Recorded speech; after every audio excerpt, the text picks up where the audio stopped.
Season 35. Season 35. Season 35. Season 35. First clock, same crown. Still have to range down when it's sight. Holy gunning every night. Repeat talk every show. Everybody wants that home. History knocking at the door. Nobody done this before. Every snap, every drive, every week on the line. Reckless reset. Expectations don't. You either match it or you won't. Beat drops hard. Cause game day, no delay, prove it now, make it play, season play, 35, new one, chasing one and stopping one, NDL, game day.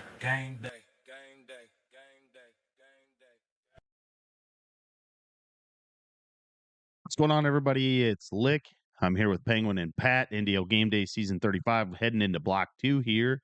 We're live this morning. That's a great clip at the end of the intro video, as we have a special guest, Mort, on the show today. Obviously, Penguin and Mort in a big showdown last season in Season 34, and we also have special guest Marion County.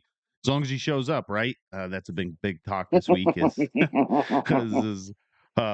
But I'm sure he's going to be here. He's going to be here. Big game in the Big 12, Utah and Texas Tech game of the week for us. How are you gentlemen doing this morning?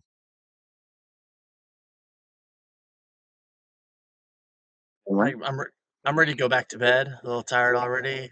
Doing some farm bullshit this morning and waiting to see if it rains. It feels like spring has sprung here. We'll touch 80. There's little stupid flowers everywhere on the grass and the trees that I don't like. But hey, it's not freezing, so it's good. Yeah, and last night, feeling good and spry. This morning, I am almost. This will be the second time I've tried to do the old 30-day sober thing. It's week 3 today. Went out late last night. I don't know if the listeners know this. I moved to North Carolina last year. I live in a three-bedroom townhome here in downtown. And my roommate, if you want to put it that way, is a professional golfer. He's playing on what's known as the DP World Tour right now, which is the tour in Europe. And it's his birthday. He never plays his birthday week. So he was in town last night, and I see him about once every 2 months.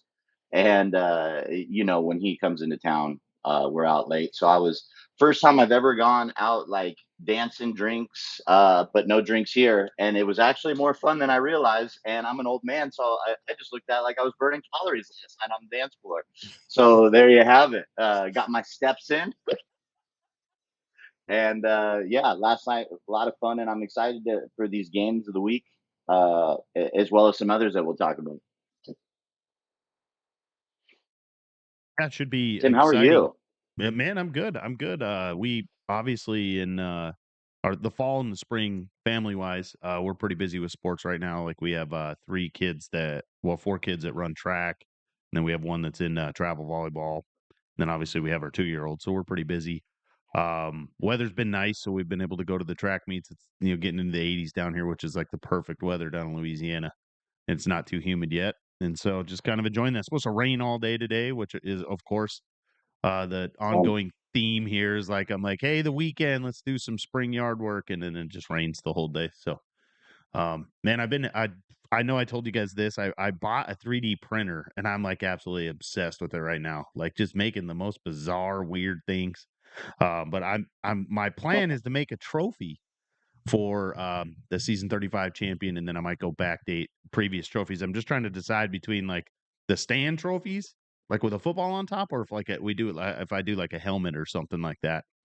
So obviously taking suggestions, but pretty exciting. I would use the crap out of that thing. I would do the exact same thing, just make weird odds and ends. Yeah, the kids love it. Obviously, that's the first thing I did is just start making weird shape things for them, and just all the different toys. And I never realized how much and what you can print from a 3D printer and use every day. They're pretty neat. Yeah, so we'll jump right into talking this morning. We obviously got a pretty packed show today. I know you guys noticed that one of the hosts is gone, Hubbard. It's kind of the running joke is like our Hubbard, the Smitty too, He's on the way to an airport to drop some kids off, though. So we obviously missed him on the show. Last week was a great show, but we'll jump into the polls. Obviously, Penguins' favorite thing to talk about, the NDL polls here. And so we will jump right into. We'll just go right into the NDL coaches poll first, if you would like. I'll throw it up here on the screen if you guys don't have it up. Obviously, Penguin, any big talking points there that you see in the coaches poll? Well, I mean, it's early, so it's tough to be too critical because so many key games were played from, I guess, what Pat mentioned. We were talking earlier from Thursday on here. So I mean, was it? Let's see. Yeah, we see Texas A&M and Clemson are flip flopped in both polls, and I guess that kind of makes sense given that their battle the other day that went down to the wire. But I mean, I'm gonna buck the trend a little bit and not be too critical, other than, in all fairness and love to the playoff committee leader. But why is Michigan ranked?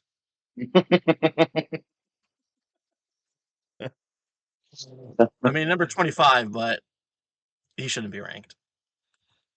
Well, Where would you have him ranked? At like the 138 teams or 6? He'll sit in 30s or 40s. I just don't think. I think there's easily 25 130? more teams. Sure, he's want to know. No, in the 30s or 40s. I'm just saying there's easily other teams that should be there in front of him. Just my opinion. fair enough. I usually submit my poll, okay, on Thursday, so I don't forget, because our first season back, I forgot a few polls because I didn't submit them right away. But obviously, A&M and Clemson played, so some people probably put their poll in on Thursday, and I kind of sympathize with that thing. I have Bama a little further back than probably a lot of people do. He- he's had some tight games, and then obviously looked great against Washington. But it's a team that you can tell still sorting things out, so just not as high up. And then I had Miami really high up in my poll. I'm super high on Miami. I had him fourth in my poll. I don't. I mean, he could have been up 35-0 if he wanted to against the Irish at home, and I don't care who's using the Irish. 35-0 against any person in this league at the half is an Mhm. impressive score against Notre Dame's defense. Now I know he picked some passes off, which gets you more points quickly. But Miami, I would have up a little bit higher. And then I've had my eye on Ole Miss now. They are. I said some words about Ole Miss on the last show that he just needs to take care of the ball, and it looks like he's running the ball more. Which Ole Miss's second best player on offense really is the tailback, right? So he's doing a good job of getting him the ball. So I'm glad that people are starting to recognize him as well. But other than that, I do agree with you, Penguin. I won't be as harsh, but yeah, Michigan definitely didn't crack my top 25. And then, I don't want to cause controversy, but I've watched my guy Tim here. I love him to death. I've watched him play in 2 games, and he is not a top 25 team right now. So I did not rank him either. Sorry. Love you, brother. I know. What I do you mean, think, Tim? no, I agree. I've said the same thing. I don't even have a top 100 defense right now, right? I mean, I've got to score, and that's been an ongoing theme with me in the last couple seasons. Is I have to score 65 points to win a game. Um, and so I would agree. Obviously, I rank myself towards the bottom. I think I may have ranked myself like 23 or 22, something like that. Um, but what's surprising to me in the coaches poll this season, and I know it's early, is the lack of G5 teams in the top 25. Mm. Right? I mean, we really talked about it, and I know the Outliers talks about it all obviously a lot. Is that there are some wonderful coaches, college football playoff coaches in the G5. There's going to be coaches that are in the G5 here that are going to make the college football playoff. We talked about it that there's the chance this season where you may see 2 teams, right? South Florida runs the table right now. They're going to not take a bid from a G5. I think another G5 will get in because I think they have the potential to be one of the top 6 teams. Just with that big, they have obviously a big win. And so that's just interesting to me. You go and you flip over and you look at the media poll. We can jump into that. That's where you start seeing some of those G5s are creeping into that top the top 20, 25. And so obviously really interesting, like you said, Pat, the Clemson, Texas A&M. You can flip, you can see, you talked about it before the show, Pat, just doing your due diligence on the media as you waited to try to do your poll as late as possible so that you could watch those Thursday and Friday games. And I think you see a reflection in the media poll on that is some of the guys waiting until the last second to do their poll just to kind of get an accumulation of some more. You guys talk about Michigan in the poll. No offense to CG, he's one of our biggest fans on game day. That's probably one that is a little surprising to me right now, seeing Syracuse in the top 25, just based upon so far what they've done. Um, is I think there's probably some more deserving people that probably would be in the top 25 there. Now, he obviously has some big games coming up in this next block that will just take care of itself there. But CG does say in the live chat, I've been telling people to stop voting me up there. So it'll be really interesting. Obviously, I talked about it before the show. Blocks 3 and 4 are really hard for me. 2 and 3, I mean, I think by the time you get to block 4, you have more of a sample size, right? Like right now, we have a ton of teams that have lots of buys in the first week, and so they only played one game, or you have teams that haven't played any games. And so obviously, I think this next Saturday, basically Friday night at midnight, you got to get your games in from block 1.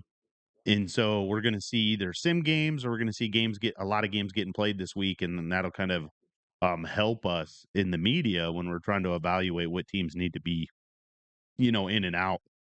But you can see pretty good consistency between both polls for the top 15 teams, which is pretty good to see, right? We're seeing some really good consistency with the voters. Is there anyone in that poll still? We talked about it last week that is in. We'll say the top 20 because those bottom 5, the top 20 that you don't think will be there by the end of the season. Judging off of how the game went against Kent State, you can only go off that. Not as high as on Steam as I was, because SMU's schedule is a team I was kind of maybe looking at just to draft.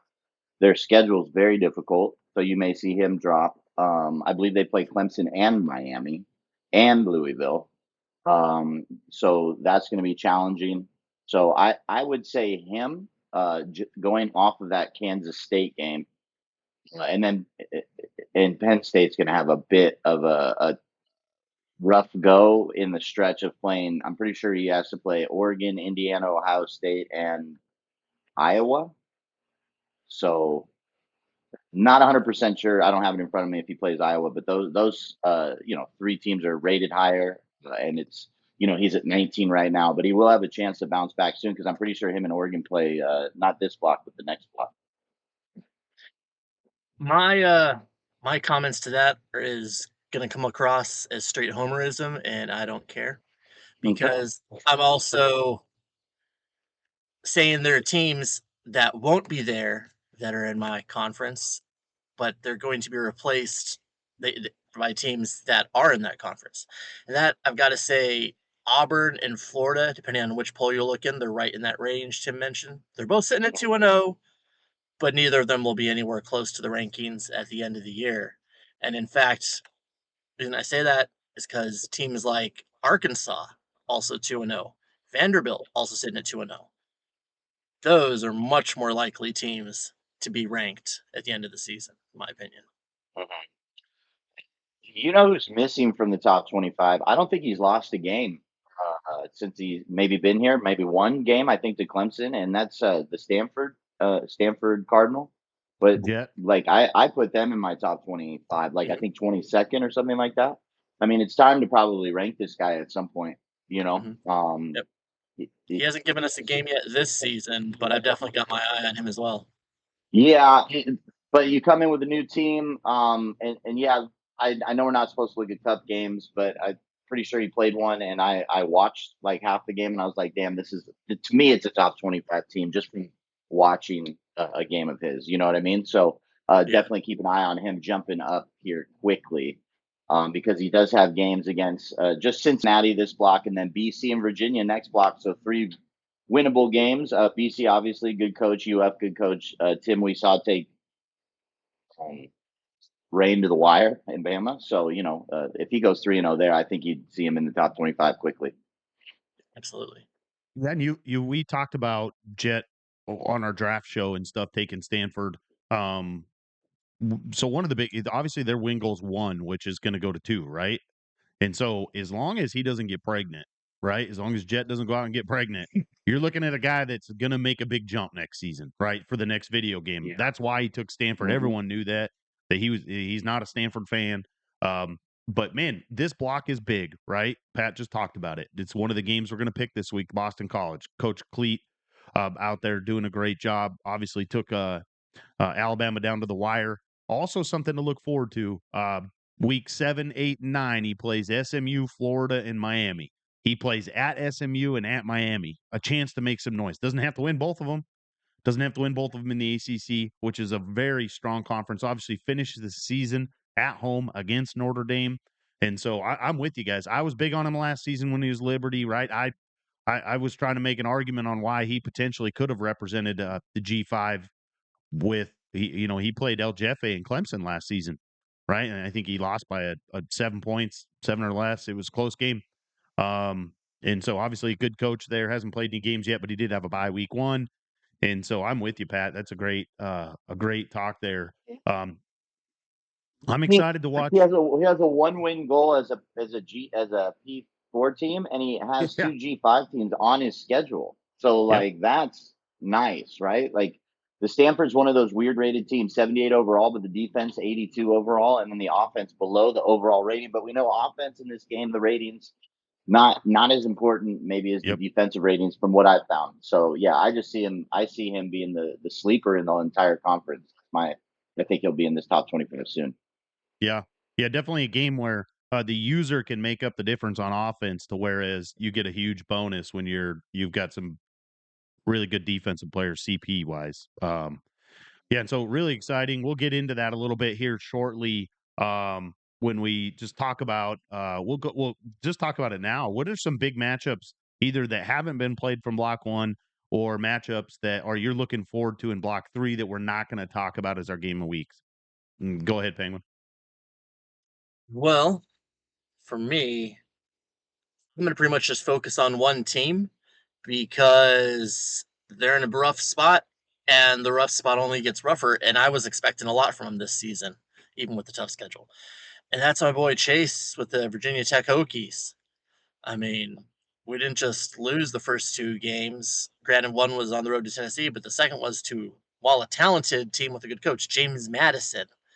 Well, even though that happens in real life, as we know, I didn't see it happen in here. And then in weeks 3 and 4, what's he got? Oh, only Texas Longhorns and a trip to the Georgia Bulldogs. That's all. These games are going to determine if this is a throwaway season for them or if he's got gained some momentum and going into what I think we all expected will be a rejuvenated program when the new game drops. So I mean, because if he starts 0-4, I gotta wonder: is there a chance that he has to worry about if this is a team he's able to keep? Yeah, I think they're win goals too. I think that's why I so he plays one of the toughest out of conference schedules. I mean, you look at it, it's like number 14, number 2, number 8. Um, and he plays all those guys at away except for Texas. He plays James Madison, who's really good too. Coach Glizzy over there just whooped his butt. I think I'm with you though, Penguin, as he took this team and I think he scheduled those out of conference games so that he kept his win goal low because his win goal's 2. Yeah, And which yeah, that makes sense. and then he has bank points, right? I'm sure he has some bank points to keep him because he did pretty well last season, and so I think that's why he scheduled hard. I was big on him this season. I thought maybe this was a season he was going to make some noise. I think him and Vegas play every season, and I think this is the biggest margin of victory in their matchups. And so I didn't I'm watch the with you, man. entire game, but that score, the game was less close than that score indicates from what I saw. Yeah, yeah. What about you, Pat? What's something you're kind of looking forward Well, to? yeah. So you talked about maybe games that haven't been played from last block. We have 2 of I would say the more semi-active guys in our league. Ohio State and Oklahoma haven't played yet. Uh, Not sure why. I got a peek at the scheduling threads to see what's going on. Zero posts made by either person. So you have to assume maybe they're talking in each other's DMs. I don't know, but would love to see them play their game. That would I be think great. they said next week. I thought I saw Dave say something about next week. Yeah. If it was in the live chat, I have a chance to miss that. Yeah. But then other than that, this Vandy South Carolina game is kind of interesting. You have two teams that are 2-0. It's an SEC opener. Both play like a nice classic game of football. I've played both of them several times, and I think that's an interesting game. I think Finesse does a really good job of.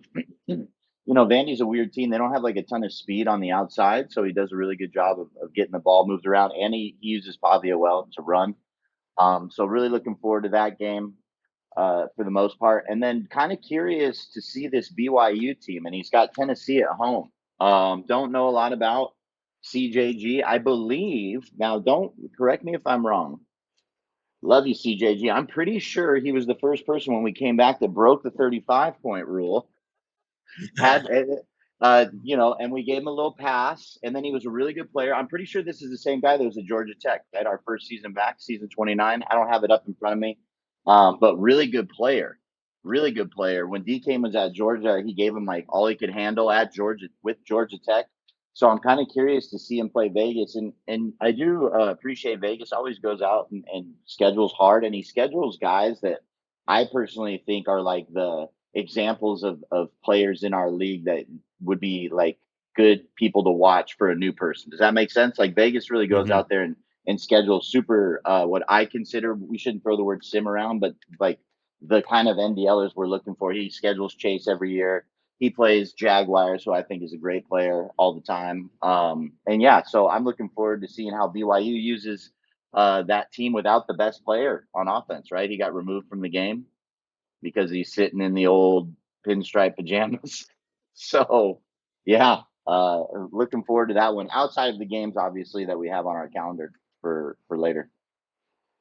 Yeah, you guys kind of touched based on a team, but didn't talk about them specifically. The Tennessee Georgia matchup is a big one for me. Lots of reasons. Obviously, former SEC commissioner. I keep an eye on the SEC, and our boy Hubbard out there is doing a wonderful job as a commissioner this season in the SEC.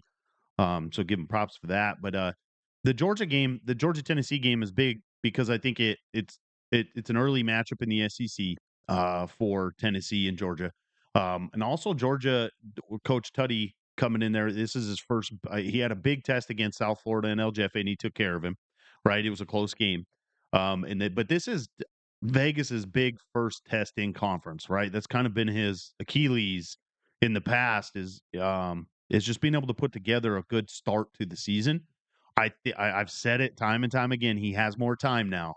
Vegas does, right? He's on the game. He's on games more in general, and so I'm pretty excited to see how this kind of shakes out here. Um, and we'll just kind of see how that goes. And then just another one is the Alabama Central Michigan game, right? This is a big one for Chip. This is kind of an audition for the college football playoff because this is going to be a game that the committee is going to reference to if Chip is in the discussion. Hey, you had your chance Yep. against a college football caliber team. How did you perform? And so, and we talked about it earlier. As Rain's kind of been playing close. Pat talked about it as a coach. He's kind of keeping an eye on here. I mean, does this have the making of a big upset? Chip has other big Power Four teams on his schedule, but I think that this is definitely an audition. And so those are two big matchups. I have some other ones too that I'm excited to watch. Pitt, West Virginia, South Florida, James Madison. I think that that's kind of a college football playoff game. One of those teams could potentially be eliminated from the college football playoff this early in the season just because of them being a G5. So pretty excited. Lots of matchups, man. Going through the game of the weeks this week, it was amazing. South Florida, Ole Miss. I mean, that's another. Yeah, South Florida has a close loss to Georgia and then beat Penn State at Penn State. Now he's got a chance to, solidify a mark on the resume if he beats Ole Miss. That's got to be your G5 front runner, right? If he beats at Penn State and at Ole Miss, I mean that's a Yes. hell of a yeah. It's well done. You can match that. Yeah. Yeah, exactly. Yeah, well, I think he's in here right now. Coach, Texas Tech. Obviously, we have a couple coaches on today. Game of the week is Texas Tech at Utah, which pretty much every game, every season of this game, that's pretty much been the biggest game in the conference. And we have he's been on the show before. We had all kinds of audio issues. At one point, he was Spider-Man and upside down on the show. But we have Coach Mort here with Texas Tech. How are you doing today, Coach Mort? Can you hear me? Oh, A you little sound bit. great. A little bit. Got to get louder. Hey. Let's see. No, I'm doing good. Excited to be here. Just raced in from getting some work done this morning and had to jump on real quick. Yeah, you were just dealing with you had a pretty bad winter storm up there earlier this season or earlier this year. Is that correct? Yeah, a little bit of a storm. I've still got a bunch of debris I've got to clear up in the yard. That's what I'm going to be doing after I get off this call. I've been talking to Smitty about it because neither of us want to work out in 35-degree weather, so I've been waiting for it to get warm, and it's finally 70 degrees, so I'll get out and work in that.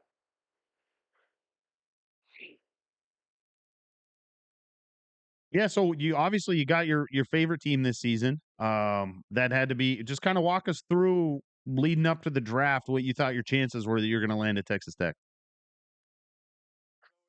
Really zero before the teams were, before the draft order was revealed and who was leaving was out there.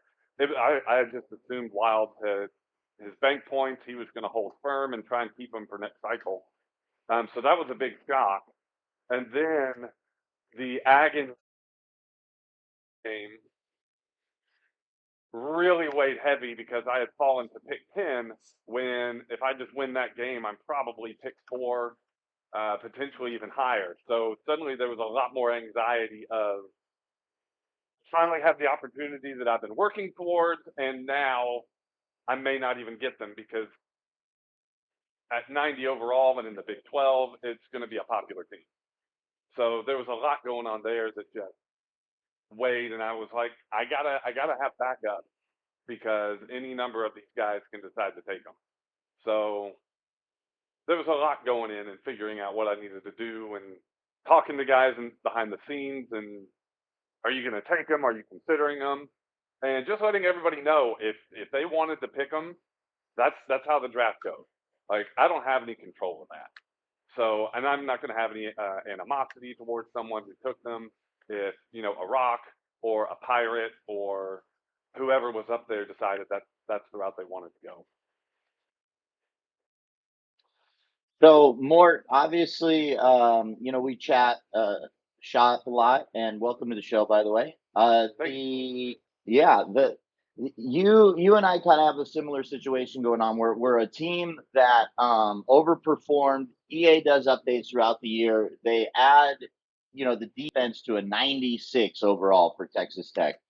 However, they don't give the players really their due respect. You've got a middle linebacker on USC who's the most average football player I've ever watched play defense, have the platinum instinct ability yet. Rodriguez, who's probably going to be a first or second round draft pick in the NFL, does not.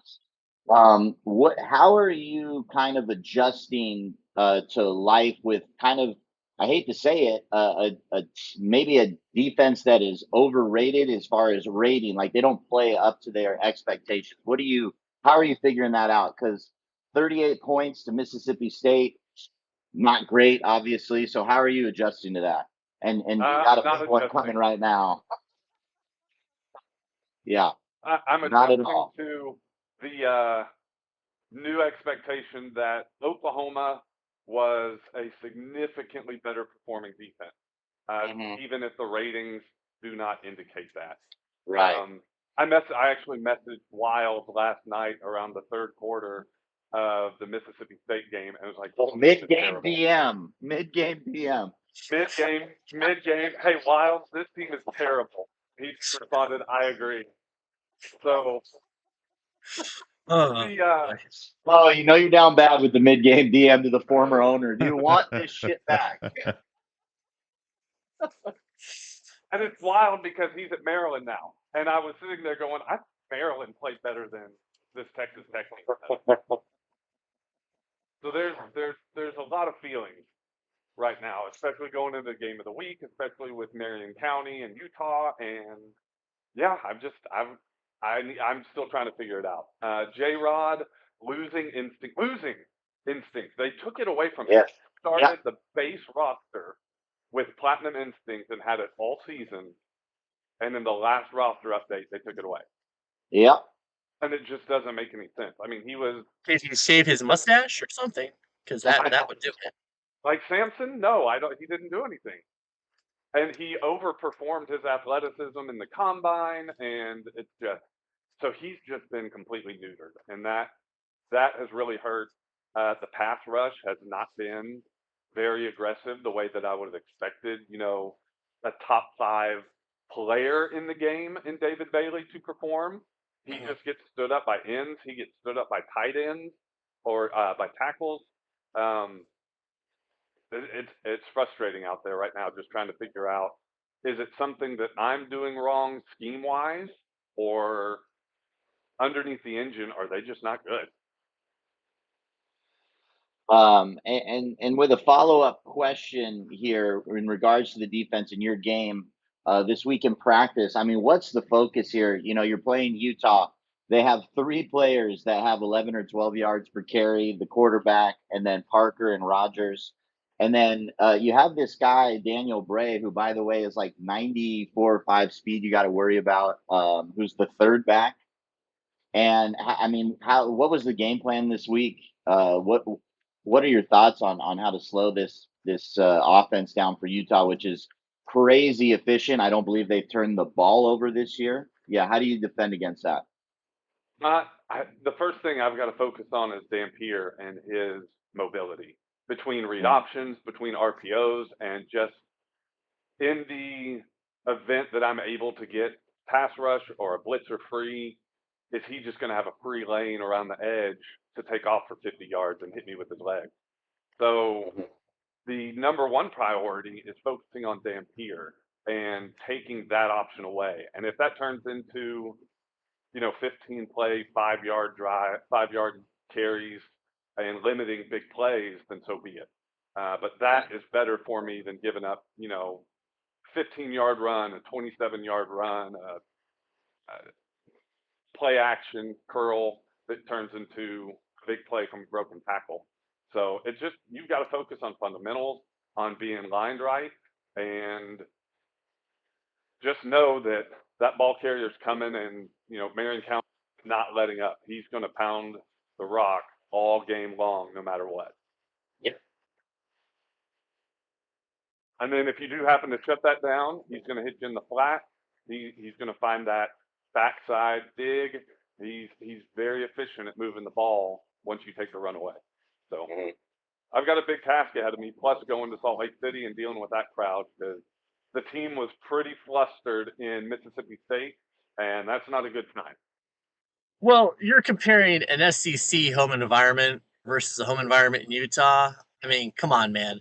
That's talking about like the Marine Sniper Scouts versus the Girl Scouts. It's not the same. Wow.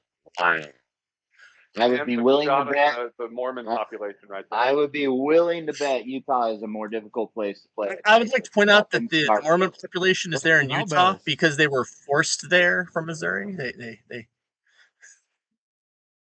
They don't have cowbells, that's for sure. They don't have, and cowbells, as you should know, sir, make all the difference, don't they?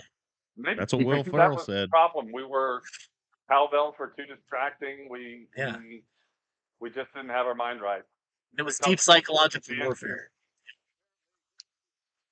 The rancher was selling his home. It was supper time. We were distracted and not focused. Well, if there's a word that I would use to describe what you've been in your NDL career, it's consistent. I mean, 9 games, 1 each season. So, I mean, even with the struggle so far here, you're still 2-0. You've got your team. Even knowing all these struggles and going into this game here, if you had to do this all over on draft day, you're still absolutely taking your boys, though, aren't you? First, I did not want the absolute truth is I did not want them for this season because they're a team that is not necessarily a reflection in their overall of how they perform on the field.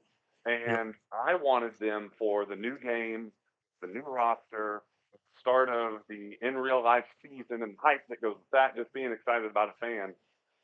And instead, I'm in a position where I'm having to hang on tight. Those two games that I've played so far have been by far the most stressful games I've played in my NDL career because they haven't gone quite as I expected. There's been an immense amount of pressure of winnable games to win. You know, I've got MC coming up this block. I've got Smitty on the horizon. I've got a tough Mhm. BYU team.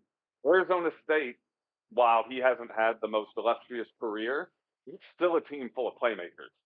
And that is a game that is on the road, which who knows how things sometimes go. So I've got a 10-win goal, and it's going to be tough every single week. Welcome to the pressure of having a 10-win goal in the NDL, Yeah. dude. It sucks. Wouldn't know. Wouldn't know. It sucks. It's tough for sure. It gets one little off day, and you're like, "Holy shit! Didn't see that coming." Yeah, like Blue in the chat brings up a good point. Having your favorite team in the NDL is actually probably the worst because of how stressful it is, and you probably get frustrated on two levels: frustrated just at the game and the play in general, but then you're also frustrated because, like you, Mort, you watch these guys every Saturday, and so you know how good some of them are and the impact they make in the game, and then you watch the video game and you're like, man, they're non-existent. It does stink because the defensive side of the ball is so limited at what happens during the game on a consistent basis, right? Like maybe they'll make a play here and there, but and so I'm sure that's probably frustrating for you. Definitely when they're as good as they are, you got a 10-win, a 10-win goal, high expectations, and you're probably just like in your head, like I got to do everything I can to hang on to not lose them.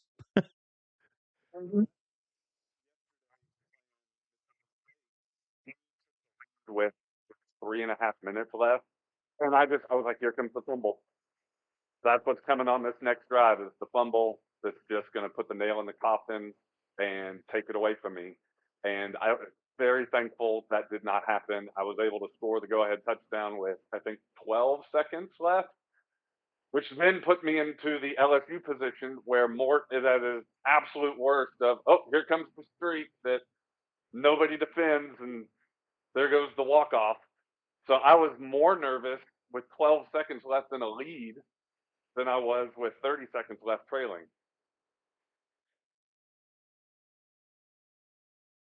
Do you guys know when you guys are playing more? For a while. What'd he say? Said not for a while. Oh, I gotta gather myself. I just know Marion County hates to hear that. That guy plays 75 games a day, even though there's only 24 hours in the day. He is in that scrimmage channel more than Kane was the last version, and it is impressive to say the least. I want to know what he does for a living. I am very surprised that I have not gotten the, hey, do you want to play after game day finishes already? So he must be busy. He must have something to do. No, he was waiting to hear that question right there. You just fucking broke his spirits. That's what I need. I need every advantage I can get. Man, that's More, exciting. who's a team? Oh, Go ahead, Pat. go ahead, Tim. I'm sorry. I was just go going to ahead. say, who's a team on your schedule that you've had a chance to look at that you think could make noise that we're not talking about in the Big 12, if any of them? I'm just kind of curious if you've looked not that far ahead, but just kind of, I don't have the tech schedule memorized, so kind of curious what you think about that. You have talked to me a little bit about BYU and let me know there may be some concern there. Smitty at Kansas is obviously someone who knows how to play and knows how to win games against high-ranking teams. So obviously, I think he's going to be there. Oklahoma State is the one I'm most nervous about because he has put up some impressive performances just kind of across scrimmages and some beefy games, and that's a rivalry game. So Right. not only is he performing well, he's performing well with a team that I have to win. That's not a game that I can risk. I've got Houston, and then that Oklahoma State game looks less appealing than it did when I picked them. Another beauty part of the draft people don't realize. You take a Big 12 team, you're excited, you're ready to try out the team, and then all of a sudden Smitty spins a wheel and he is now on your schedule with Kansas. Speaking of which, I watched that spin live, and do you know what team was right next to Kansas on that wheel? Oh. Houston, which is our rival. And it was like, Kansas. And I'm just sitting there like, no, jeez. I hate to admit this with Smitty. I really liked Michigan. They were my second choice. And he just kept telling me how much he loves Northwestern. Like, he's like, I love the team. I've been using them a ton. And they're Michigan's rival. And I'm a sissy. So I was like, oh, fuck, I'm not taking Michigan. They when he told me that was his idea, was to do that, to just take a random team. I was like, man, he is gonna ruin someone's season. Like, he's gonna ruin someone's thought on taking a team for whatever reason, favorite team, draft position, whatever it is. He's gonna ruin that. And it's by chance, Call him right? his new name, Snuggie. He's Snuggie. He's not Smitty. He's Snuggie. Because he makes blanket statements all the time for the listeners out there that are half the time not true at all.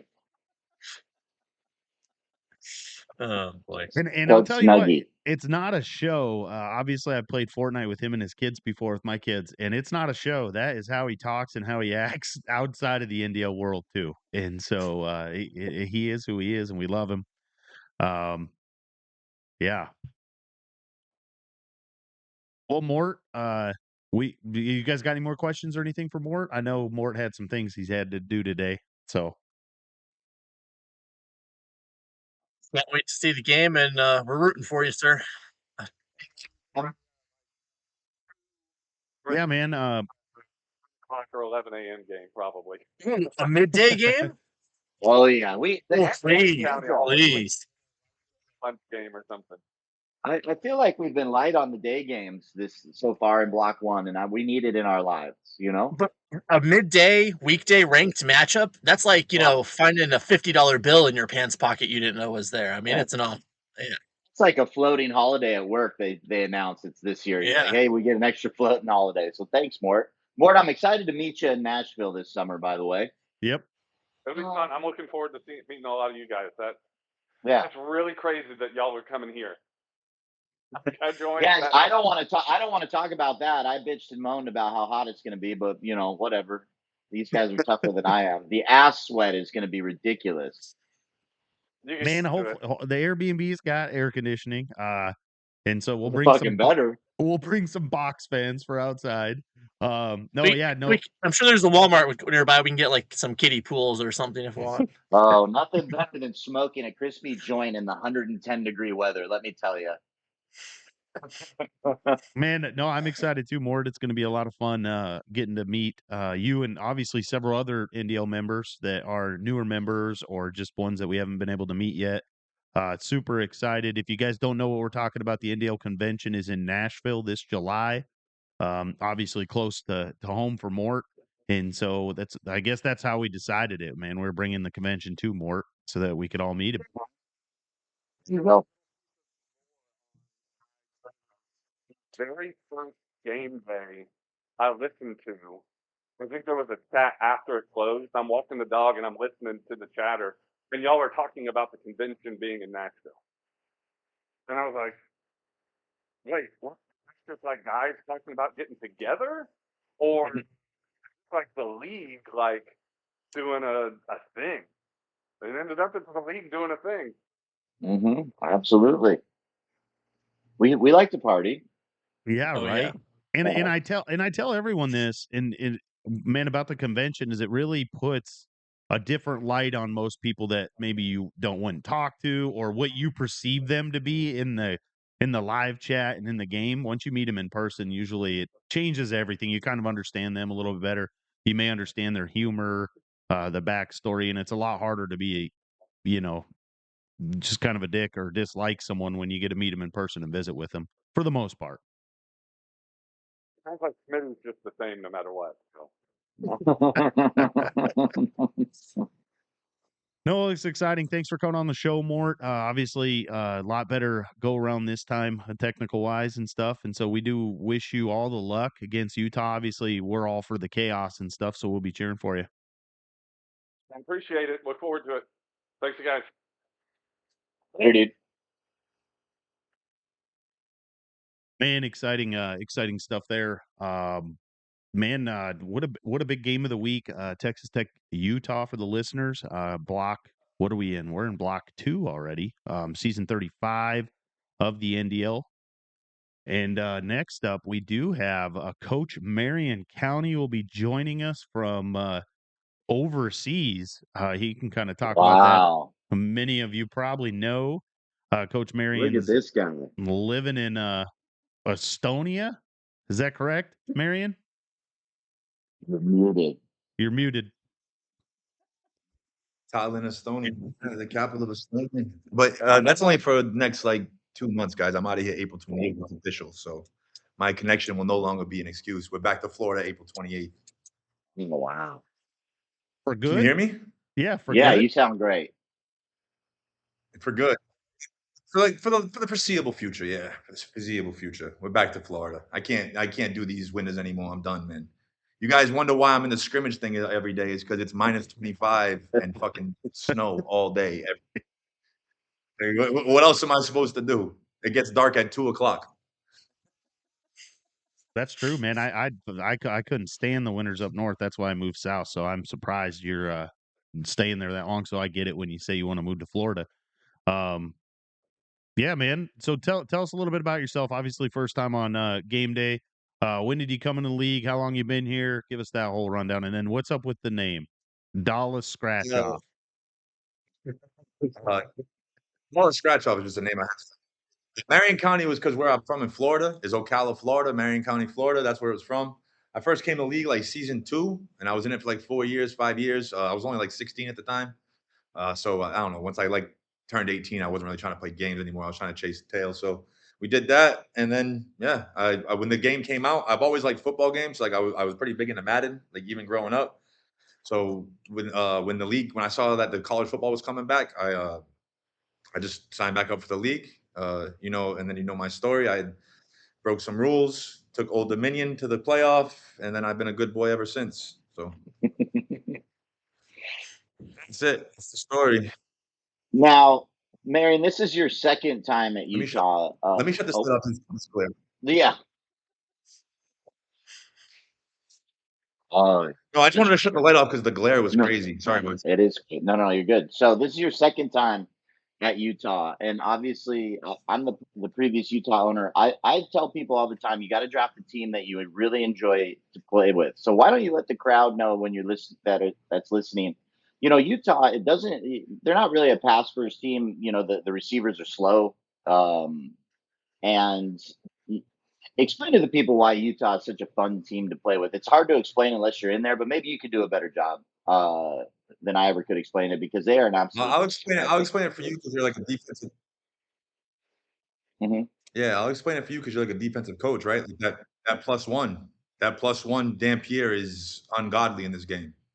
Yeah. So you got to account for that plus one. Yeah, that's really what it is, man. The offensive line, they have really high strength ratings. So I heard Mort saying why Bailey doesn't get many sacks. It's because he's weak as shit. He doesn't have high strength. So a guy like Lomu or a guy like Fanu, like they lock them up. Like the game's kind of basic in the sense that like, and with me, you see, I power run it, so it's like, all right, run block, strength. That's the 2 stats you're looking for. And if you look at Utah's O line, it's unmatched, really, except for like Iowa's and Bama's. But Bama's kind of, I'm not gonna lie, Bama's O line was kind of shitty. And what about the defense at Utah? Because I had a blast using them more than any team on defense so far that I've scrimmed with, played with, whatever. Can you maybe touch on the Utah defense a little bit? Because the offense obviously is getting a lot of attention right now. Yeah, the DNs, man, the DNs on that team are daily since I've been playing with them, and I'm not gonna lie, since for the last like few weeks, I really like took a deep dive into like understanding like match defense and like how like responsibilities, like how it goes, like how it starts like on the ends at one and then goes like two, three, and then like the responsibilities of each defensive back in relation to like what the wide receiver's number is. And I've really been taking that. I didn't unleash it against UCLA, but in my last couple of scrims, I've been really kind of just exclusively calling match, and it's that team plays such good match defense. And honestly, I think you guys are going to see some new stuff out of me, especially with match defense, because now I understand the defensive back responsibilities in relation to the receivers, and it's like, okay, I get it now, you know. So it's definitely going to be a new wrinkle for me. And when you got anything? Sure, I do. All right, how are you doing today, sir? Like how about you, Chris? I'm all right. I'm all right. Now, as you said, you've been a good boy since you've been back. We still know you've definitely got a bit of an edge to you there. So, if you had a chance to play for a championship again, who would you like to beat most in that game? If you could pick any opponent in the league, who would you like to see Honestly, you just I think Kennedy, man, just because Kennedy's been like my kryptonite. Like, yeah, we say Jiggy, like, yeah, Jiggy. Me and Jiggy played one time. It was a close game in the first half. Blah blah blah. Kennedy, because Kennedy, I was in the semifinals the year before last. I was in the Natty last year. He's beat me both times. I'm 0-2 against him. If you him and Jiggy are the only two people I had like that I played in this league that I haven't beaten. Like every single other person that I've played in this league competitively, I've at least beaten them once. But those are the only two. I'm 0-1 against Jiggy and 0-2 against Kennedy. So I would say, but like I definitely want Kennedy because he's knocked me out of the playoffs the last 2 years in a row, for sure. That's fair. That's fair. That's fair. Okay. So, Man, week being one, back at you, season 36. Week 1, season 36. Marion and D. Kennedy for the kickoff special on Thursday night. If he's at a, if he's at, I would if he's got a team like Ohio State and like what's the point, right? Like it's just there's no point. It's like, man, it's like I don't want to go. If he comes to me, because I've never and bear in mind, I'm 0-3 against those two people he named. I've never played them at home. I've only ever played them on the road. If he came to me, I would lock that in. interesting. So let's all write that down. So write that down. Yeah. Yep. D. Kennedy, are you man enough to do this? Week 1, season 36. I think that's what we want to be talking about. Not a year. I don't even know how many months from now. I guess that'd be September. Is it when you get started? 7. I, It's not. so I don't know. But anyway, oh, he's in the chat. Oh, what's he saying? Okay, all right. And that's caveat of we don't necessarily know where you're going to be next season either, Marion. Either do we? Yeah, but I'm not going to be at Utah because Utah's going to be ass. The whole team's going to be at Michigan, so maybe I'll be at Michigan. Ooh. Oh, you saying that you already saying 6 gets fired at Michigan? I would take that bet.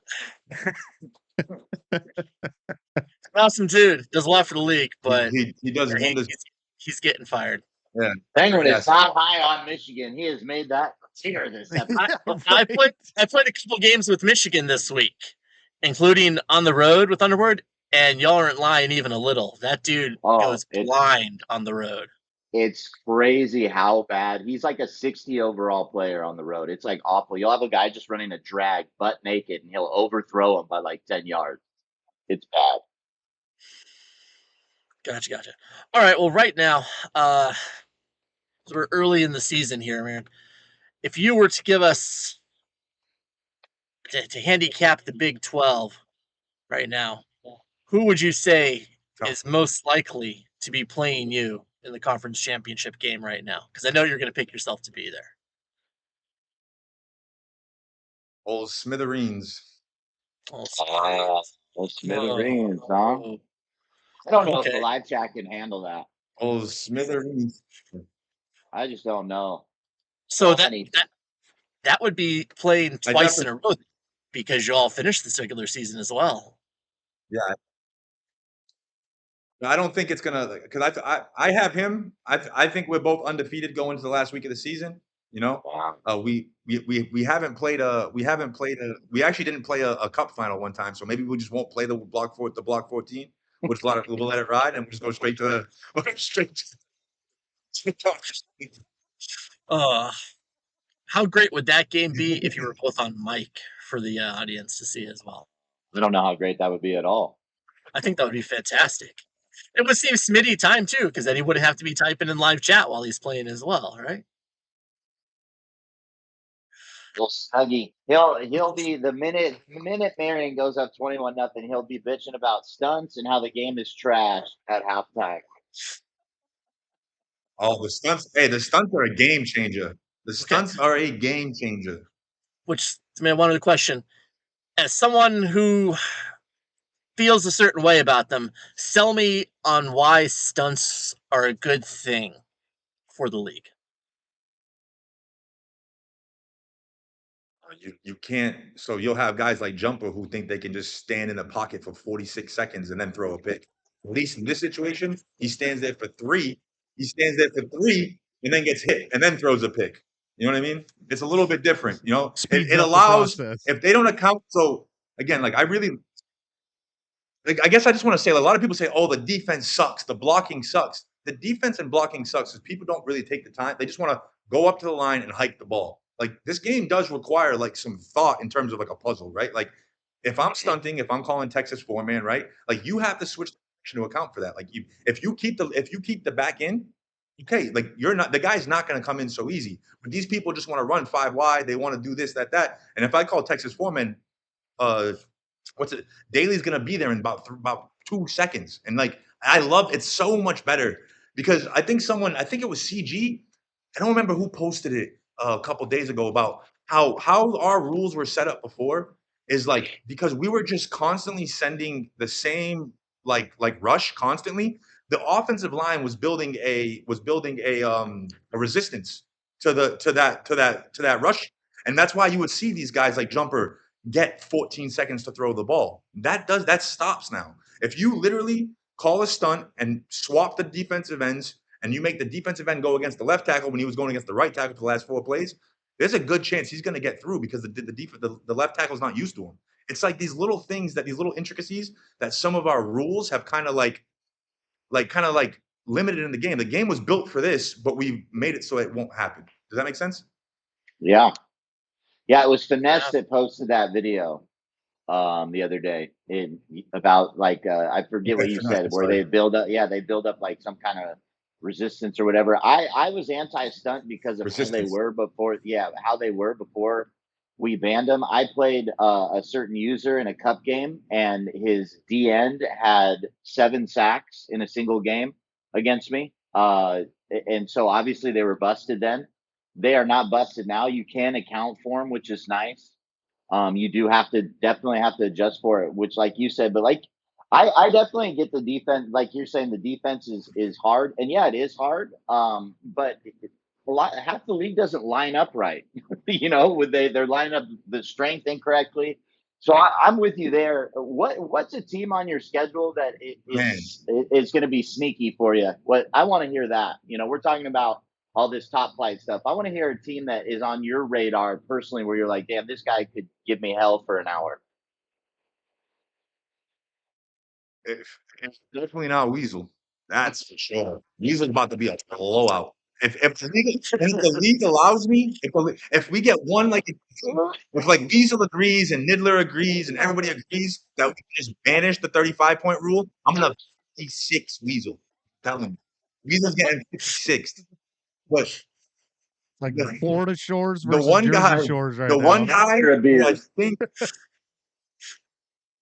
the one guy that I think is going to be a closer game than people think is Jordan at Baylor because Baylor at home, like it's not. We know the Baylor home field advantage.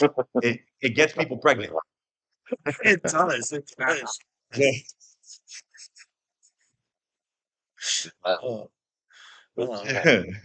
But yeah, that's a good choice. But, Baylor. I'd say Jordan at Baylor. Mm-hmm.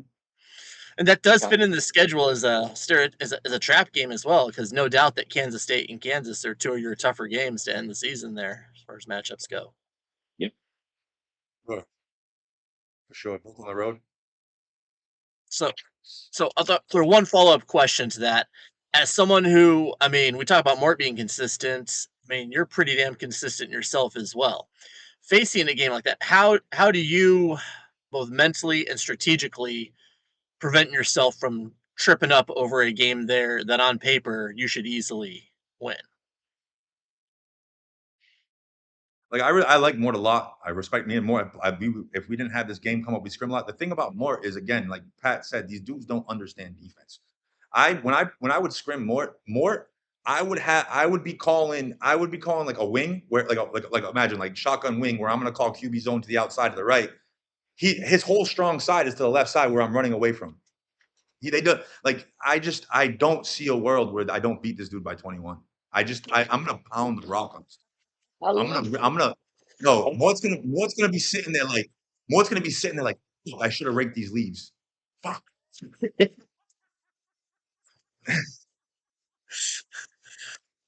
I do have to say, I think you might be cheating the league if at some point you are not part of some sort of commentary and podcast, at least as a contributor on some level. Man,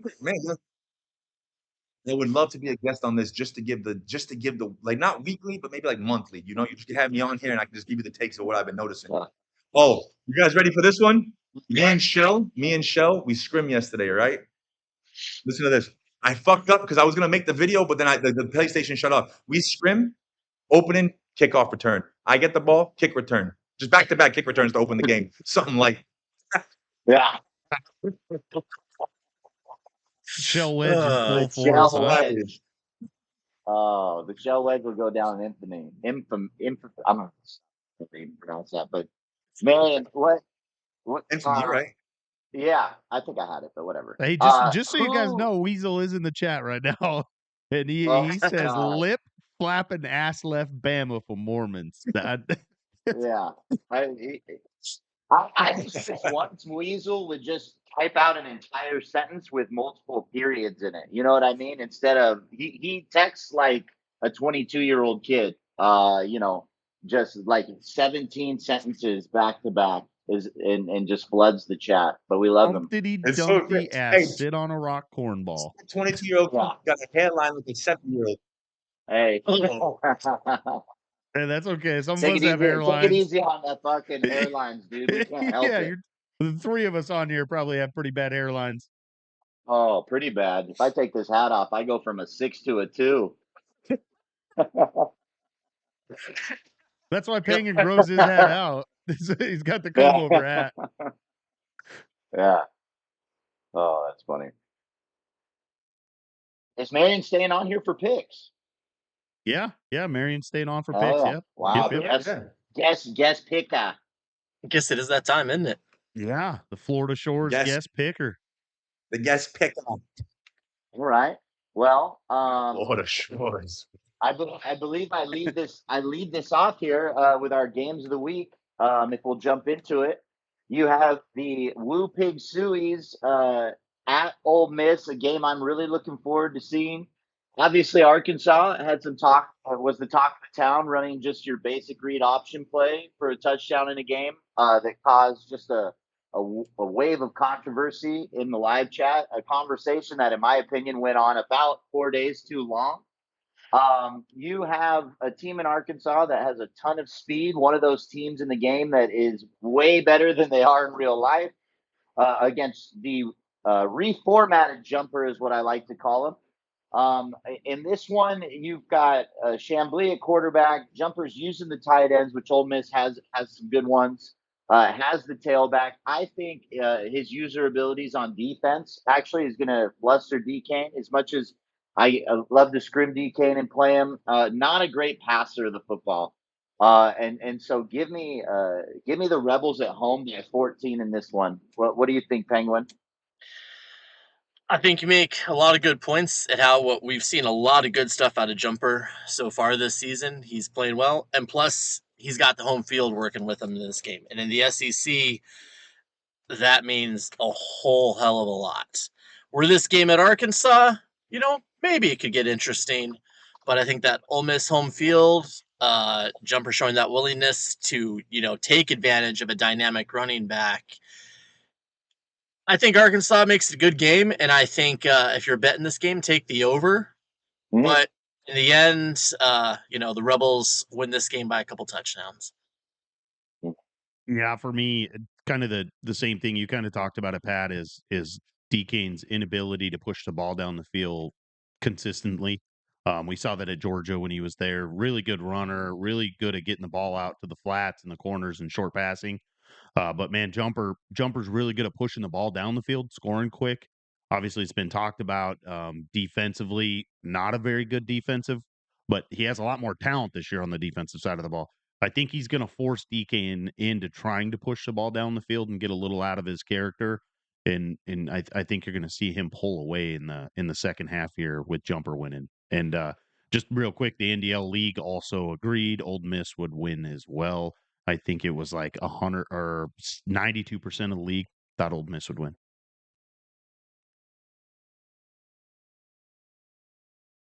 Go ahead, Where you at Marion. on your pick?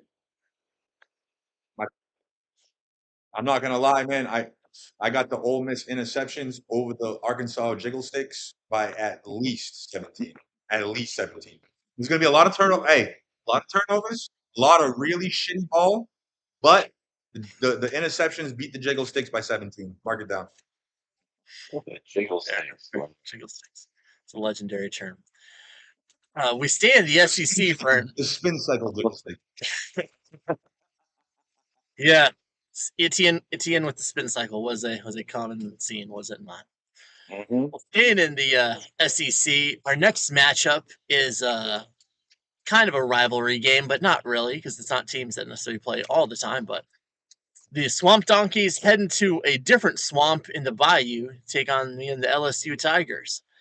Now, last season, this was a scene of heartbreak for me as I came up, dropped fourth down pass, down a score late versus Jiggy. But it was a fun time. And a little sad that we don't see Amir again this year. But you know what? We're going to have plenty of motivation still. And we get this game at home. And plus, anytime you get a chance to beat that team from Gainesville, I'm all about it. So give me the Tigers by 3 scores. Fine. Okay, there you go. Just let him intro his own game so that we could give the other coach all the bulletin board material. Man, I think the biggest I would give Florida probably a better chance if they were playing at home here, just because that home field advantage is present. In Gainesville, obviously going to LSU, one of the toughest stadiums to play a football game in the video game. And then obviously all the talent and stuff we've talked about it all the time. The ton of speed on the offensive side of the ball. Penguins second go around with LSU. I just think there's too many offensive weapons here for Florida to hang in the game. I think it'll be a lot closer than many think, though. Penguin. I think it'll be within 14, and that's just the way I see it. Yeah, this is a game that we talk about the games of the week every week in our media chat, and I'm not trying to hurt anyone's feelings, but I don't think this is. I think LSU has the games of the week coming up later in the year that'll be closer. Maverick is a great kid, super solid offensive player, but I think he's in over his head on this one. I've already emptied my NDL betting account on this one. I've got LSU in the points at home by whatever the spread is on our NDL sharp site. Probably 8.5. Yeah, or it should be. This is the regular season. This is the regular season, right? So if it's the regular season, I got Penguin. Hey, because we all know Penguin in the playoffs is not Penguin. Penguin in the playoffs is played I'll take one Penguin game. by 10 One over game. the What a shot! Game. Oh man. What can I say? It was not a good day.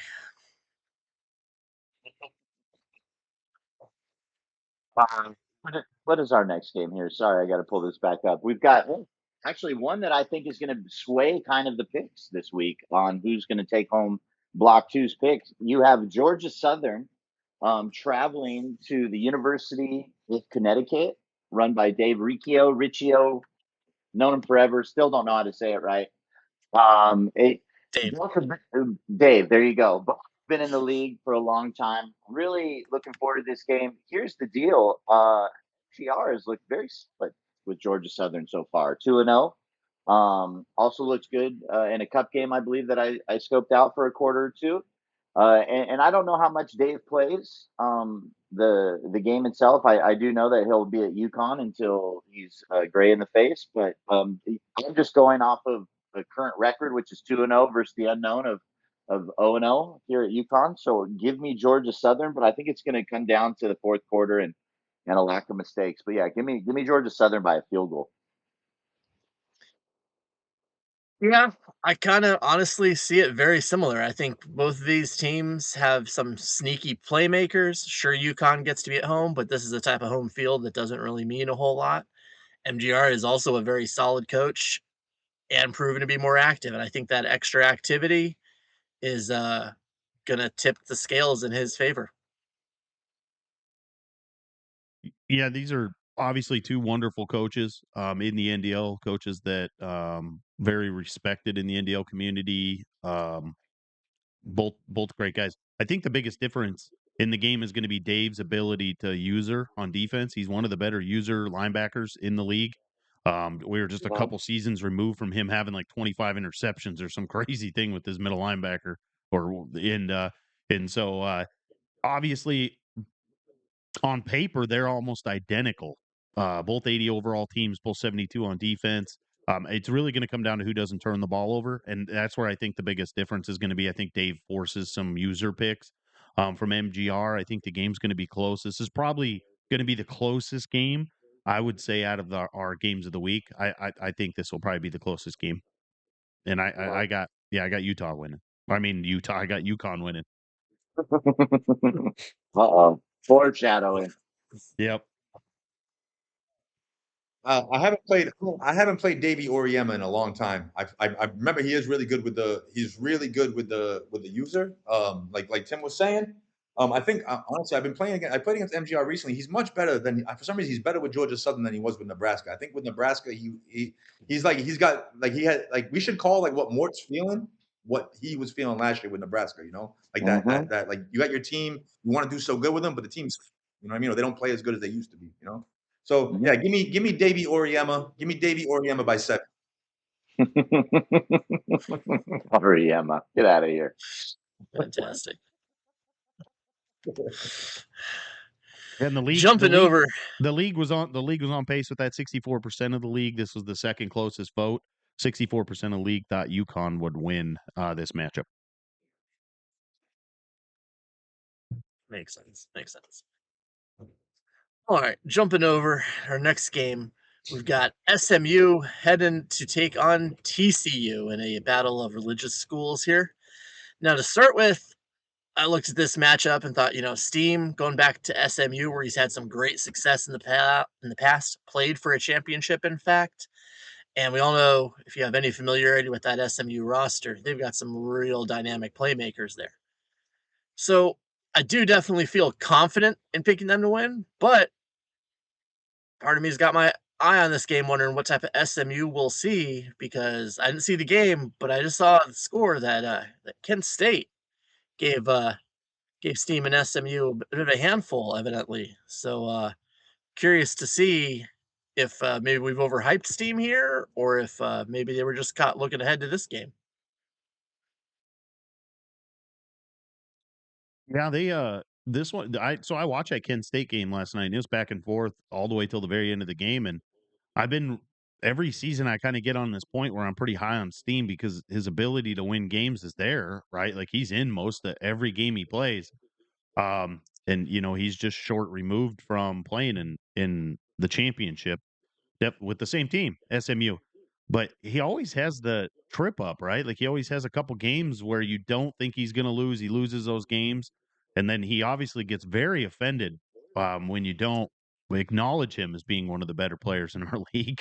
And so Definitely not short on ego, that guy. Right. And there's nothing wrong with that. I mean, he is good. He's proven over the course of his NDL career that he is one of the top coaches in the league. I just don't think he is now. I think there's just so much more talent in the league. People that play the game so much more. This game's really interesting. The Iron Skillet That's what it's called, the rivalry here. Man, I wanted to pick TCU just because I think he's going to be able to spread the ball out and get the ball out to some playmakers and stuff. But I'm going to go with SMU. I think the game will be close again. I think this will be the season where Steam's just going to have to kind of chug through it and try to get through. I mean, he plays Texas this block too. Our next block, he plays Texas. And so he's got to win this one. I think he wins by a couple scores. Yeah, I'm going to piggyback on what everyone I was really high on Steve. Oh, I'm sorry. The guest picker always goes last, bro.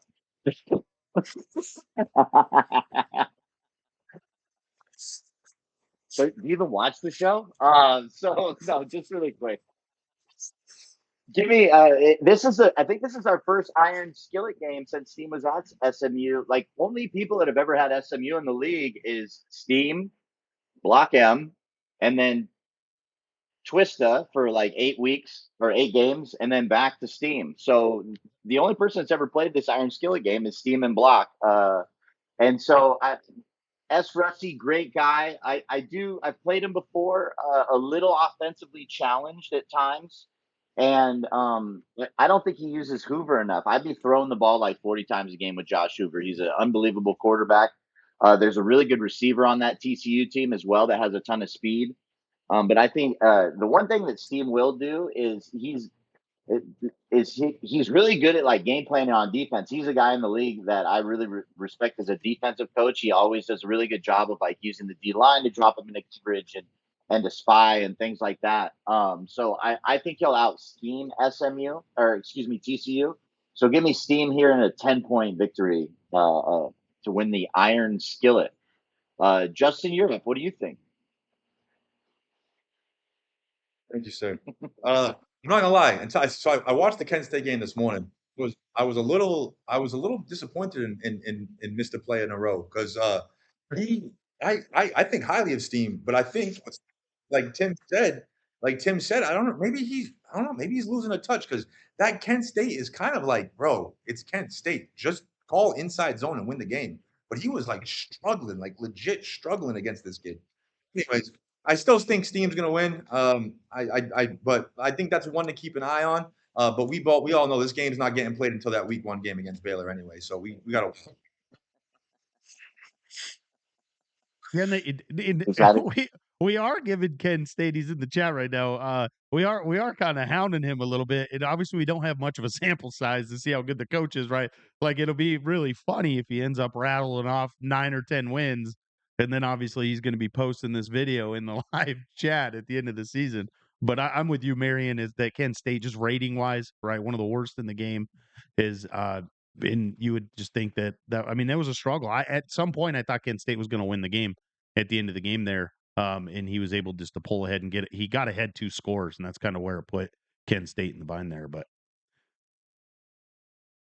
that's a clean sweep across the board here. SMU. Everybody thinks SMU is going to win.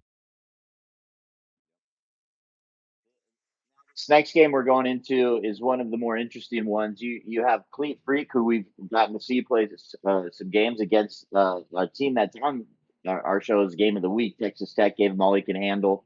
Also been a great addition to the league if you've ever heard his interviews that he did for War Games.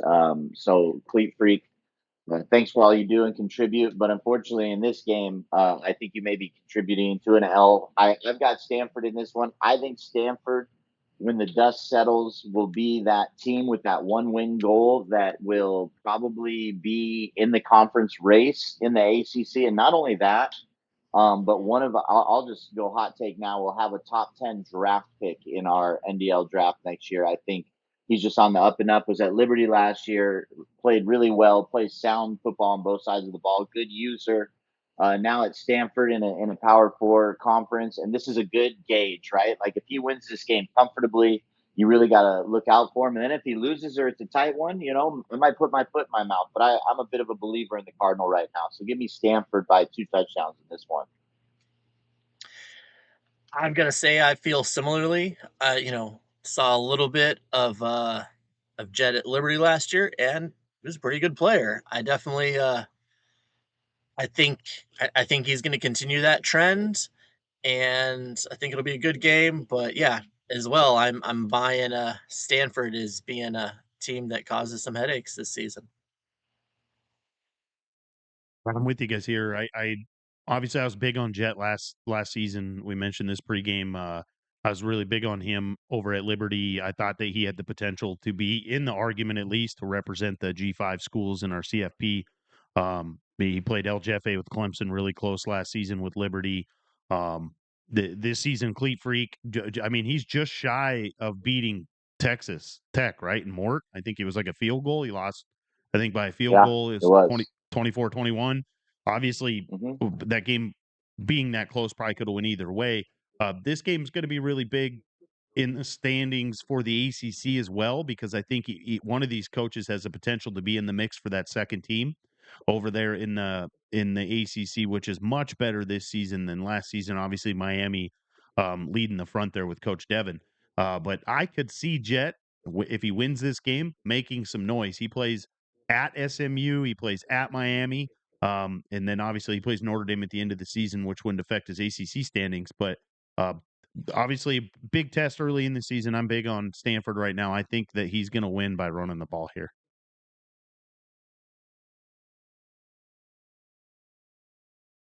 Agreed. Stanford, from what I've seen the kid play, he's got a lot of talent. The BC thing, I'm a little, like I said, was it just more just not being good, or was it like BC actually like showing out? So because I watched that game, the offense was horrible. The offense that Mort played in that game was atrocious. It was Pat could have stopped it on his best day. Oh, wow. And then so I don't know. It's just like, yeah, just give me Stanford. Long story short, give me Stanford. Give me the Stanford. Cardinal. Give me the Cardinals. Forget Give me about the it. Stanford. In the league, so this is one where there was a couple votes here where the league was opposite of everybody else in the show, and this is one of them. And this was a close vote. It was 52% of the league thought that Boston College will win here, so it'll be interesting to see kind of how that shakes out. Well, that is interesting. Yeah. Hmm. Well, that takes us to our game of the week, which, I mean, don't know how soon it'll get played. Hopefully, relatively soon. Midday game sounds really sexy if that happens. You know, those Texas Tech Red Raiders heading to take Really? on Utah up in the picturesque mountains. And I mean, you know, at a glance, you'd think that it's definitely should be is a matchup of Titans. But I mean, for reasons already mentioned here, and the struggles held by the Red Raiders, and the fact that not just do we know that that Utah's a good team with a good coach, it's a coach that knows his team, and knowing your team and how to get a lot out of them is such an even bigger factor in this one. And being that that is not at all happened for Mort at this point, it's yeah, Utah easily. I think they're going to name their score in this one. Yeah, so this one is interesting, just for the fact that has Texas Tech won this matchup in the last like 4 seasons? Has Texas Tech even beat Utah in any of the Pat? Did you lose? Wow.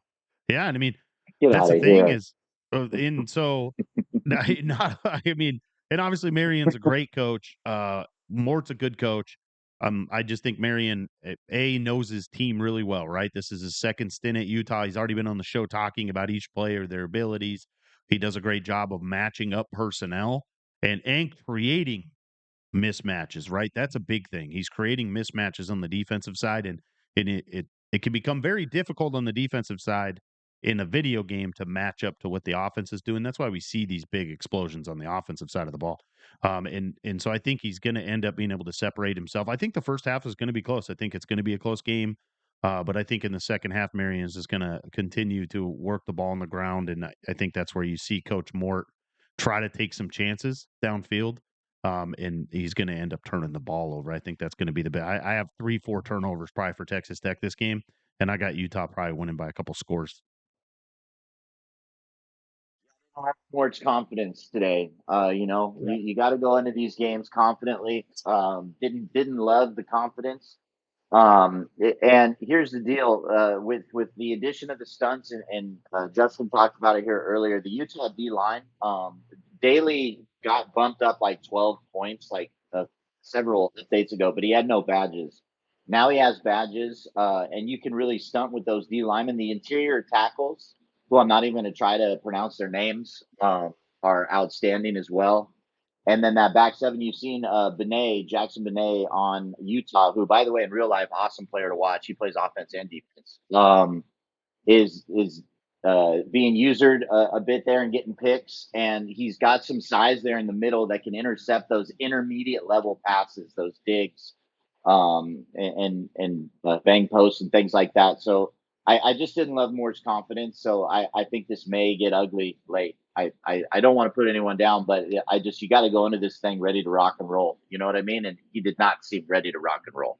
So yeah, give me Utah by a couple scores, like Tim said. Oh, I appreciate that, boys. Oh yeah, like Tim was saying, I know the team. So like we had Shell commenting this week about how I'll put tight ends at receiver and blah. I'm like, man, what do you want me to do? They got higher run block, but I noticed the best blocking receiver on my team, and you're gonna see me start using him a lot. Smith Snowden, the cornerback, got 68 run block for a cornerback. I found that little secret out. You're gonna see me use him a lot. We like to put people in good. They're gonna call me. I'm gonna change my name. You know how Weasel changed his name to what was it, War Bum, or I don't remember what it was. War Bum. I don't remember what it was. They're gonna call me Mortician County because I'm gonna leave. We're gonna leave Mort for dead. Mortician County is what they're gonna call me. Give me the Utes by 28 at home. Give me the Utes. And then, by the way, let me come. I got Rain over there. Listen, I got Rain over there talking about self-glossing. Rain, you make Alabama look off. Let me be honest. Alabama looks off. So go ahead and worry about Bama, and then you can focus about you two. Bama looks awful. Hey, Awful. Justin, you put tight ends at receiver at Utah. The stock roster comes with the tight end at receiver. So, like, what is he even talking about? He has no idea what he's even talking about. Yeah, he comes as the number one receiver on the My goal in this game is for Sheldon to post about how every running back I had over 10 yards per carry and how it's not realistic and how my passer rating is too high for the league. Because those two things coexist for sure. Well, obviously, we need to pass a rule where Utah is required to punt on second down moving forward. That's the only way to make things. That's what we need Shell to work on. Yeah. Pat, you bring up Mort's confidence today, and we always talk about on the show. We've given Penguin lots of crap in the past when he was Iowa State. Mort did pick against himself today, and that never bodes well. I don't know that a team that's ever picked against himself on game day have ever won. And obviously, I know Mort's maybe he's just a realist, and he just predicted the future here. Obviously, I don't see a world where we have Marion ever pick against himself in the NDL. And so two different personalities definitely on the show today. Absolutely. And thanks for coming on, Justin. What time is it there? Is it like 6:30? It's dark. It's 6:30, 6:37. Yeah. Dark. So you guys are 7 hours ahead of the East Coast. That looks horrible. Yeah, that snow, dude. You gotta, well, back in Florida where you belong. I'm sure that accent goes a long way there too. I mean, if you're back stateside, does this mean we're going to see you at the convention? Oh, honestly, I'm trying to bring my boy Addy Lopes with me too because I need protection in case Tim decides he wants to jump me. So I need to bring somebody. If Addy Lopes comes, I'm there. I can't go solo. Yeah, I'll be the first person to tell you I am absolutely not a confrontational person in person. I'm extremely loud, and he'll scream at you. He'll scream at you at the poker table. That's your turn. Yeah, definitely. Someone has to keep Black Rain awake at the fucking table. This guy was nodding off, dude. He's old, man. He didn't get his nap in the afternoon. Know if Weasel's going? I would love for Weasel to go. Oh, Splat City. Yeah, Rain, you're on in Splat City in Nashville. I say that all the time, Rain, is I'm like, man, I'm not even yelling. This is just how I talk. Some of us are loud. Yeah. Is what it is. Let's see. Well, I hope it happens, man. I hope it happens. Yeah, July NDL convention. It was a pleasure, guys. Anytime, man. I love the guys. Yeah, Marion, we I love really the appreciate you delay on the in show. Estonia, by the way. Yeah. We'll ask a question and then we get a response 10 seconds Say later. it again. Oh, see what I mean? I love the delay in Estonia. You know, we ask questions 10 seconds before you respond. Yep. It's fantastic. Oh, it's crazy because I see you guys over here. Like you're talking, but the words don't come out, and the words come out later. I gave up, bro. I was like, whatever. I'll answer when they're done talking. It's that AOL dial-up in that instant AOL chat right now. It's, Well, Marion, man, it's because I'm in the future. yeah, really appreciate you coming on the show. We'll definitely have to have you come on the show again later this season for the NDL. Obviously, everybody knows and Marion and I recently just came back together, became friends again. Oh, look at that. Obviously, obviously lots of hate for him when he broke the rules and acted immature. And him and I have talked about that, and he has mentioned that, hey man, this place is somewhere I wanted to be, and so I had to change a few things. And obviously, I have a lot of respect for that. And so, obviously, a lot of fun having on the show, being able to visit a high character guy. Tampa Ray, are you an actual Tampa Ray fan? One of my best friends. Yeah, look at that. So one of my best friends actually played Okay. minor league. He was actually drafted by Tampa back when they had Price. It was kind of towards that draft class and stuff, and he played minor league baseball for them. He made it, I think, to Double A. He made rookie ball A and then Double A as a closer. And so I watched some Ray games back in the day, but exciting stuff. Boys, I look forward. That's why I'm happy. I get to be home for some baseball season. Get to see some baseball. I love. Like I remember, like my some of my earliest memories, man, is just like going to Ray Earth when they first like '99.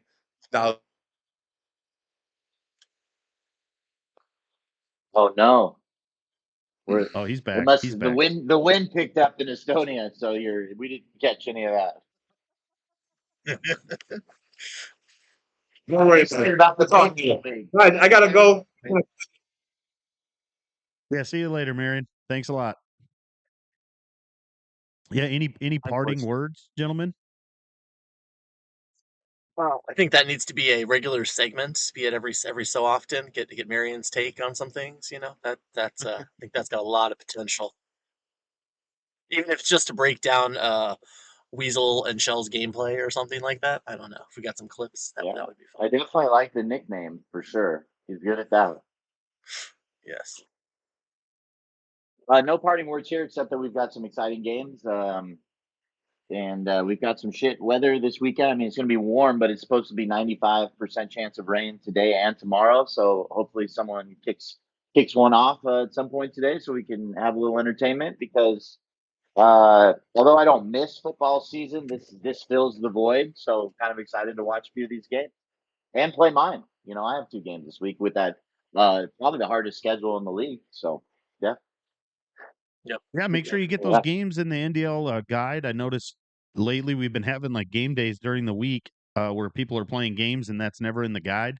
I believe it or not, a lot of us that work from home do plan lunches, do plan meetings around NDL games if we can. And so get those games on the NDL live guide. It's super easy. You can go on to your preview of your game, and it'll have a place for you to put in your time. Use whatever time of the time zone you're in. The website automatically calculates it out to Eastern time, and so you don't have to do that yourself. Man, we really appreciate you guys all waking up on Saturday morning. Next weekend, Block 3. Hey, if you want to be on the show as a guest picker or a guest coach, just reach out to one of us, and we can try to make that happen. Show if you're listening. Not we like to have people on here. It's no pressure. It's easy. I mean, if Justin can do it, anybody can do it. So Yeah. I mean, there we go. Yeah. A hard guy to follow up, though, huh? You know, not short on confidence. We love that. perhaps we need to have Weasel on to offer a rebuttal sometime soon. Yeah, Yeah. he has asked to be on. Maybe we'll have Weasel on next week. I don't know who he has for the next block, but always entertaining. I love it. Well, gentlemen, have a good Saturday. Absolutely, you too. Good luck to everyone in their games this week. Yes, sir.